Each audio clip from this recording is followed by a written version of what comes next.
La protesta degli agricoltori sotto le finestre della Commissione europea a Bruxelles contro i tagli alla politica agricola comune e alle nuove misure che a loro dire non definiscono chiaramente i capitoli di spesa in agricoltura. C'era anche una folta delegazione veneta alla protesta di Coldiretti contro Ursula von der Leyen con lo slogan Wonderland, una terra governata dalla burocrazia. Non vogliamo un'Europa di Wonderland, perché con il fondo unico, con la burocrazia che riempie le nostre aziende, non riusciamo ad andare avanti, non riusciamo a sostenerci. Il reddito degli agricoltori, soprattutto dei giovani agricoltori, non è più sostenibile e questo non ci permette di investire. E se non ci permette di investire come agricoltori è un problema anche per il cibo, non ci permette di creare un cibo di qualità, un cibo sano e anche di sostenere il territorio. Sullo sfondo della protesta si stagliano anche i dazi americani annunciati da Trump. Se a questo si aggiungono poi le politiche della Commissione europea, verrebbe a mancare il sostegno alle imprese agricole, soprattutto a quelle create dai giovani, come ha spiegato il referente di Coldiretti Giovani Veneto, il trevigiano Marco De Zotti.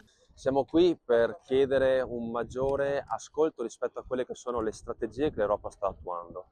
Domani verrà presentato un documento dove la volontà è quella di andare a inserire il fondo che era destinato all'agricoltura in un fondo unico comune, quindi con minore priorità rispetto al nostro settore.